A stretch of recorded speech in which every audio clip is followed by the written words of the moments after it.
Indian super ലീഗും Kerala ബ്ലാസ്റ്റേഴ്സും Malayali football പ്രേമികളുടെ ഇടനെഞ്ചിലാണ് സ്ഥാനം. കാൽപന്തിന് വളക്കൂറുള്ള കേരളക്കര ഫുട്ബോൾ എന്ന ഉരുണ്ട വികാരത്തിനു പിന്നിൽ അണിനിരക്കുന്നവരാണ്. കാണുന്നവന് വിരുന്നൊരുക്കുന്ന യൂറോപ്യൻ ഫുട്ബോളിനെ മാത്രം ആശ്രയിച്ചിരുന്ന ജനത ഇന്ന് ഐ ലീഗും ISLുമെല്ലാം അവരെ ഒരു കുടക്കീഴിൽ അണിയിച്ചൊരുക്കുന്നുണ്ടെങ്കിൽ അത് ഫുട്ബോൾ എന്ന ഒരൊറ്റ വികാരത്തിൻ്റെ പുറത്താണ്. കേരള ബ്ലാസ്റ്റേഴ്സിനെ നമ്മൾ വാനോളം ഉയർത്തുമ്പോഴും വാഴ്ത്താൻ മറന്നുപോകുന്ന ഒരു നാമമുണ്ട്. ISLിൽ എങ്ങനെയാണോ ബ്ലാസ്റ്റേഴ്സ് നിറഞ്ഞാടുന്നത്, അതുപോലെ ഐ ലീഗിൽ ഉജ്ജ്വല പ്രകടനം പുറത്തെടുക്കുന്ന ഗോകുലം കേരളയെക്കുറിച്ചാണ് പറഞ്ഞു വരുന്നത്.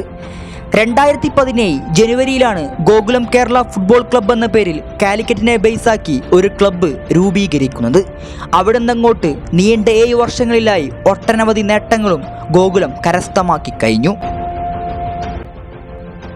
2020-21, 21-22 തുടർച്ചയായി 2 സീസണുകളിൽ I league ചാമ്പ്യന്മാരായും 2019 Durand cup നേടിയും Malabarians ചരിത്രം കുറിച്ചതാണ്. എല്ലാ ഫോർമാറ്റിലും കളിക്കുന്ന കേരളത്തിലെ എന്നല്ല, ഒരുപക്ഷെ ഇന്ത്യയിലെ തന്നെ ആദ്യ ടീമായിരിക്കും ഗോകുലം.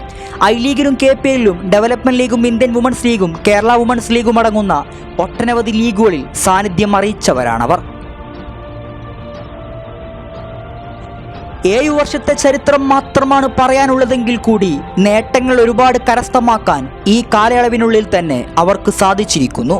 സീസണുകൾ ഓരോന്ന് കടന്നു വരുന്നതോടൊപ്പം കൂടുതൽ ശക്തരായി പ്രൗഢിയോടെ ഗോകുലം ഇന്നും വിരാജിക്കുകയാണ്. അതെ, ഗോകുലം എന്ന ചരിത്ര പുസ്തകം ഇനിയും നേട്ടങ്ങൾ രേഖപ്പെടുത്തും.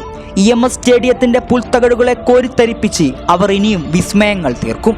നിലവിലെ 3ാം സ്ഥാനക്കാർ ലീഗ് ചാമ്പ്യന്മാരായി ഇന്ത്യൻ സൂപ്പർ ലീഗിലേക്ക് ഒരു ഗംഭീര എൻട്രിയെ ഞങ്ങൾ പ്രതീക്ഷിക്കുന്നു. കേരളത്തിൻ്റെ മണ്ണിൽ 2 ടീമുകൾ ISLിൽ പന്ത് തട്ടുന്ന ആ സുന്ദര മുഹൂർത്തം ഞങ്ങൾ ആഗ്രഹിക്കുന്നു.